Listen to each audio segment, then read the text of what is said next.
Assets only, no liabilities. The Fed is getting a little confused on how to navigate our economy. On one hand, inflation isn't low enough, the economy is growing but not as fast as they expected, and mortgage rates are still high. And then on the other hand, they have the X factor. President Trump is imposing tariffs as a way to bring manufacturing back into the United States. That creates uncertainty. Some countries are retaliating against our tariffs by putting tariffs against the United States. That creates uncertainty. And Doge has been slashing government spending, which is good to bring down the national debt, but it's not so good if you were employed by the government but are now unemployed. And that creates, you guessed it, uncertainty. Now, my goal in this video is not to talk politics. There's enough people on the internet that do that. Instead, I want to talk about the economy, I want to talk about finances, and I want to talk about how this impacts investments. That way you can make better decisions with your money. More specifically, I want to talk about 4 things. Number 1, why do all these things impact the Federal Reserve Bank? Number 2, what will the Federal Reserve Bank do as a result of all these changes in our economy? Number 3, how do all these changes then ultimately impact you? And then how do all these changes impact the economy at large? So let's break this down starting from top down, and you'll want to stick with me to the end because you'll see how this all ties in together. The Federal Reserve Bank is a central bank here in the United States, and they have the job of monitoring our monetary system and making sure that our economy is running smoothly. Now, if you've been subscribed to my channel, you've already heard me talk about this before, but the Federal Reserve Bank is separate from the government. They are an independent entity from the government, and although they're called the Federal Reserve Bank, they're actually not a bank. You and I can't go there to deposit money. They're not a reserve because they're not sitting on any cash reserves, and they're not federal. They're not a part of the federal government. Now, they do have the ability to impact things that impact the government and each one of us because they have the ability to change our monetary system by influencing 2 things. Number 1, they have the ability to control interest rates. And number 2, they have the ability to essentially print money that you can lend to the United States government. Now, when I say the Federal Reserve Bank can change interest rates, I'm not talking about them changing your mortgage rate. They can change what's called the federal funds rate.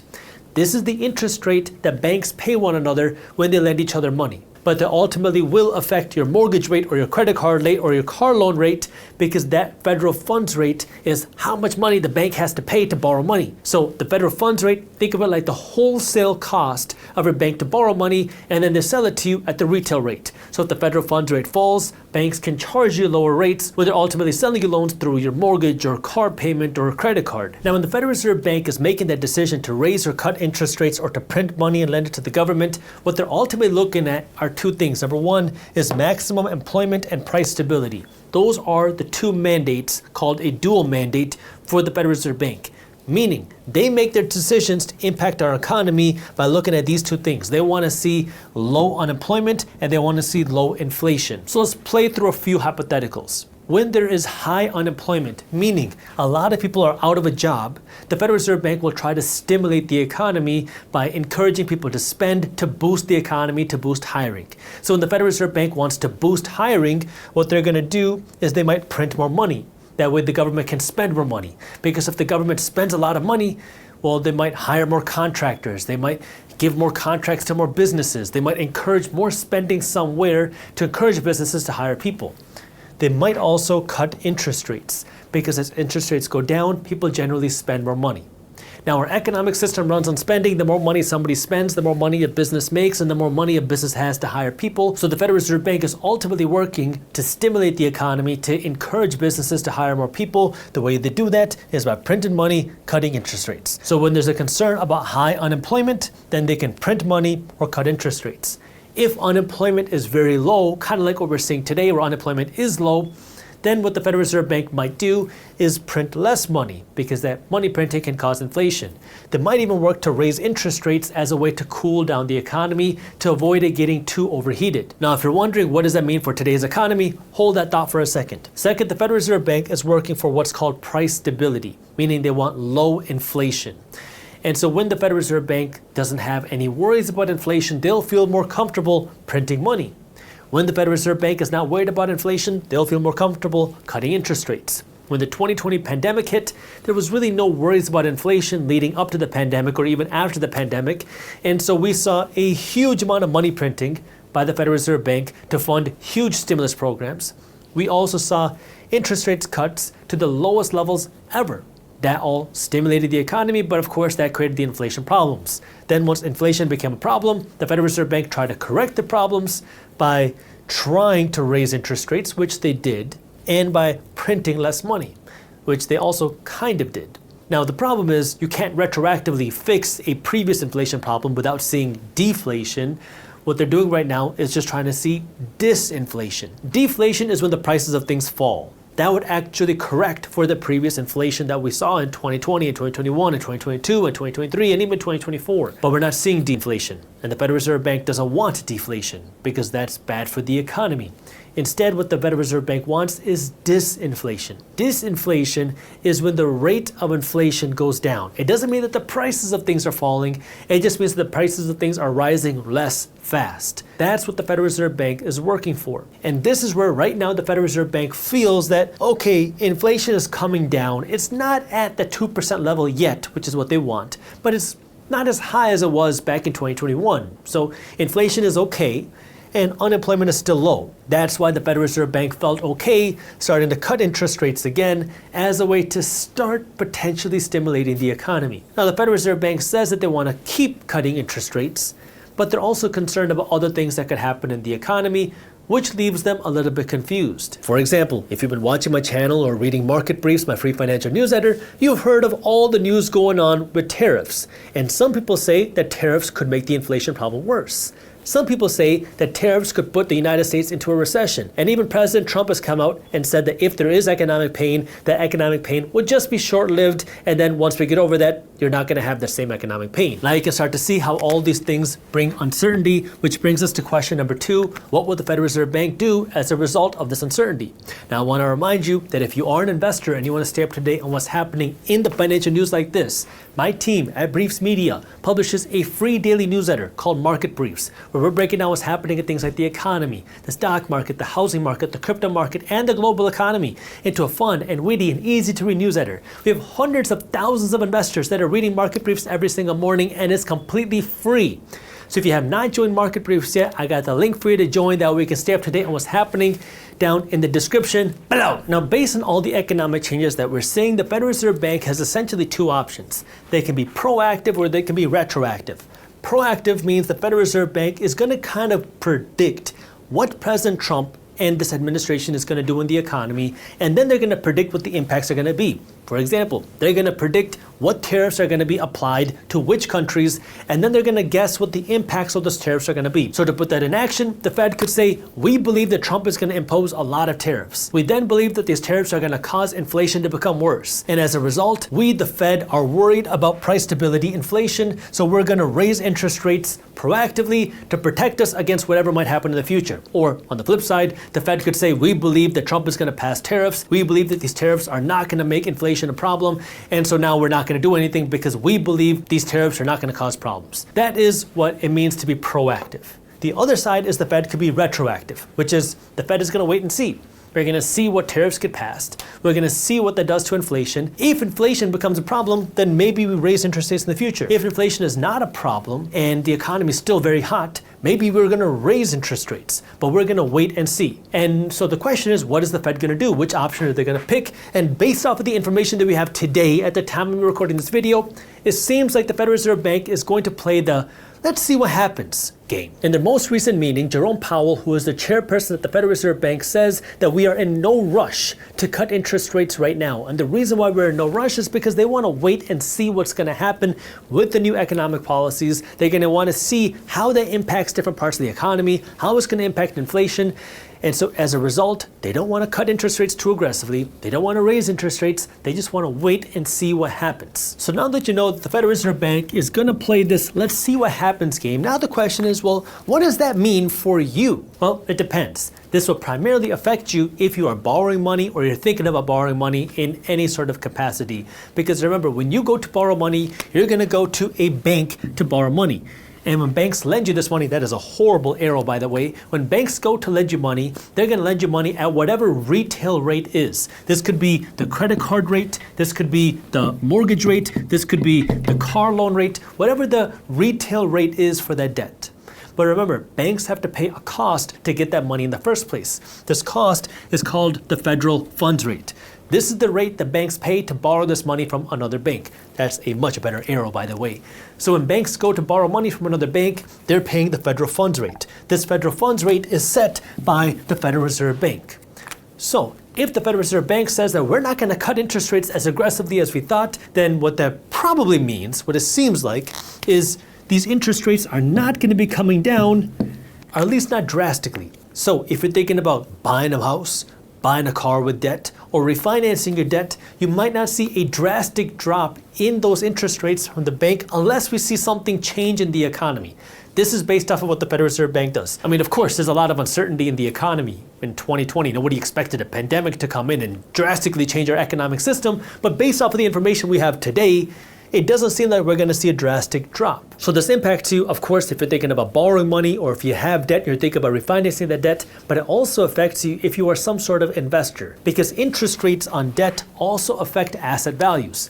For example, what happens to housing prices generally when interest rates fall? Well, when interest rates fall, more people have access to money, more people are borrowing more dollars. That can push real estate prices higher. You can remember when 2020, 2021, and 2022 were going around, we had 3% mortgage rates.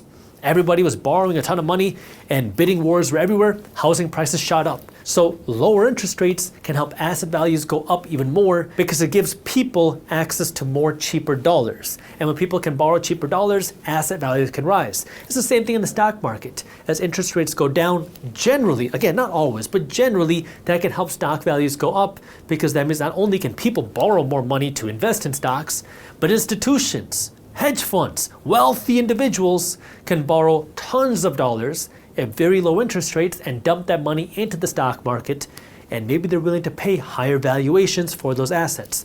So in general, lower interest rates can push asset values higher. Higher interest rates can pull asset values lower or help them not grow as fast. Now, the reason why I keep saying generally for everything is because there's always that X factor, that uncertainty factor. Like we know today mortgage rates are hovering at around 7%, but at the same time, we've also seen the Trump administration and President Trump talk about wanting to bring mortgage rates down to 3%. So, could there be new programs passed by the government, new incentives, new things that are passed that maybe we don't know of today that could bring these retail rates lower? Potentially. But again, that's why I keep saying, based off the information that we have today, it doesn't seem like we're going to see a drastic drop in this mortgage rate based off of what the Federal Reserve Bank says. Now that you understand how this can impact you as an individual, let's talk about how this impacts the broader economy at large. So if we come back to this diagram, remember what we know is that the federal funds rate doesn't look like it's going to be falling drastically anytime soon, which means based off of this information, we might not see a huge drop in retail rates on debt. Well, who does that affect? This affects, number one, people that want to go on and take new debt, but it also affects, number two, people that have debts that were hoping for lower interest rates to readjust into, to refinance into. Because there's a lot of people out there that were hoping that 2025 is going to be the year. 2025 is going to be the year that I can refinance and get a lower interest rate because the Federal Reserve Bank is going to cut interest rates drastically. But if we don't see that, that means people could be stuck in higher payments. And that especially affects people that have readjusting debts. For example, did you know that a lot of commercial real estate loans are not 30-year fixed rate mortgages? Like if you're investing in office buildings or big commercial properties, you're not getting a 30-year fixed rate mortgage. It might be a 3, 4, 5, or 6, or 7-year readjusting loan. So you have a lot of people that started buying these commercial buildings in 2020 and 2021, even 2022, that got these readjusting loans. Well, at that time, your loan was 2 or 3 or 4 or 5%. Today, it's a whole lot higher. And so as those loans start to readjust, they're going to be readjusting at the new retail rates today, which are a whole lot higher. Which means those commercial real estate investors could be seeing their payments go up, not because of inflation, but because their debts are going to readjust at the new rates today. And we've already begun to see the impacts of this because we've already seen a number of these commercial real estate defaults. A big reason for this has to do with commercial debts readjusting at the higher interest rates. So if interest rates stay high, more commercial real estate landlords could see their debts default if they cannot afford those higher payments. Maybe they can pass it down by passing down higher rents to the people that are living in their properties, to the business owners that are renting the office space, or to the restaurants that are renting the retail space, or to the stores that are renting the retail space, or the people that are renting the industrial space. But if they can't, you can start to see how that'll be a problem. It's the same thing with corporations. Corporations don't generally get a 30-year fixed rate mortgage. They get a 3, 5, or 7-year readjusting loan. And so all the corporations that were refinancing their debt or taking on new debt in 2020, 2021, 2022 at record low interest rates, well, they're going to start seeing those readjustments. Now, we haven't seen a big jump in corporate debt defaults yet. They've actually been very low, but we don't know if they're going to stay that way. If we start to see more corporations readjust their debts and they start to have higher debt payments, that could impact a corporation's ability to continue making a profit, especially if their revenues are not growing as fast. Again, it's all hypothetical. We don't know what's going to happen, but it's something you want to think about. Not to mention, if somebody has credit card debt, that interest rate is a variable interest rate debt. That means the interest rate on your credit card is going to change depending on what the retail rate is. And you have to imagine that some people with credit card debt were hoping that their interest payments would fall, and they were waiting for their interest payments to fall. And we might not see a big drop in credit card debt interest rates in 2025 based off of what we see today.